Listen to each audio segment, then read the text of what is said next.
Talaga na akong makakawal sa bawat lagusan. Kasi kayo na makita nila kung may paparating na kalaban. Duda ko na may lulusob dito. May palagay akong sa Hattori magaganap ang huling laban. Kaya Muros, pumuroon rin kayo ngayon din ng mga kawal upang maalalayan si Amihan. Susunod, para sa amin. Tayo na.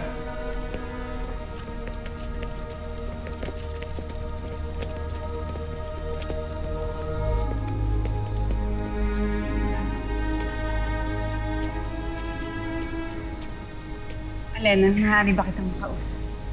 Tungkol saan, Gilasari? Tungkol sa aking anak na si Deshna.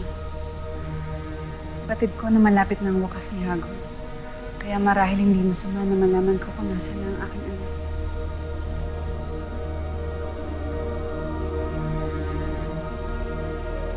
Makapalad natin dahil higit mayaman ng lupain dito.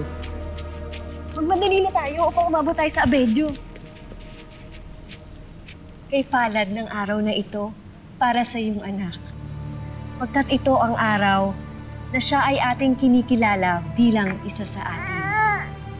Maaari mong gamitin ang kanyang dating ngalan o kaya ito ay palitan. Nais ko itong palitan. Pagkat ang dati niyang ngalan ay hindi nagmula sa atin. Kaya simula ngayon, kakalimutan niyo na siya ay si Deshna. Sa halip simula rin ngayon, tatawagin na natin siyang Luna.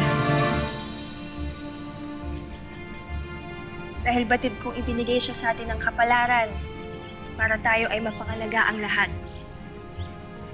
Luna, kay gandang ngalan. Mula ngayon, ito na ang iyong magiging ngalan.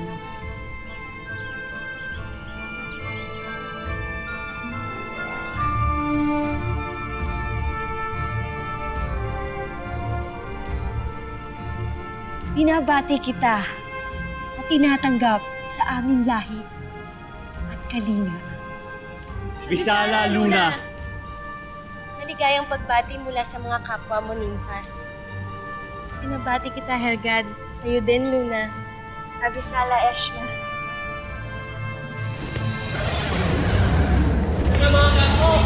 Magsitago kayo lahat!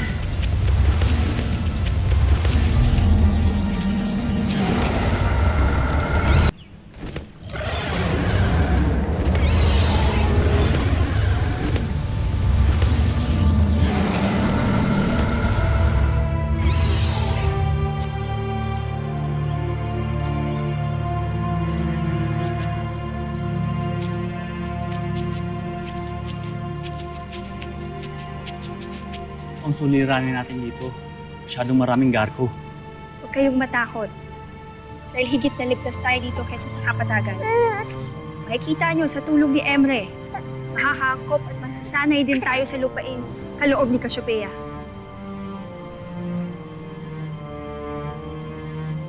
Batid ko na malapit na ang wakas ni Hagod. Kaya marahil hindi masama na malaman ko kung nasa na ang aking anak. Waltre Lilasari, ngunit nasa gitna tayo ng kawalang katiyakan, lalo't hindi pa nagbabalik kayo sila Amihan. Kaya, maaari bang palipasin na lang muna natin ito? Lalo't kailangan nilang pagsang-ayon ng iyong ina-inahan na si Cassiopeia ang ukol sa iyong dinudulog. Naiintindihan ko, Alan. Ngunit natitiyak mo ba na nasa mabuti siyang kalagayan? Buo ang aking tiwala na nasa mabuting kalagayan si Deshna. At higit na nasa ligtas na lugar siya kaysa sa atin. Abisala, Eshma.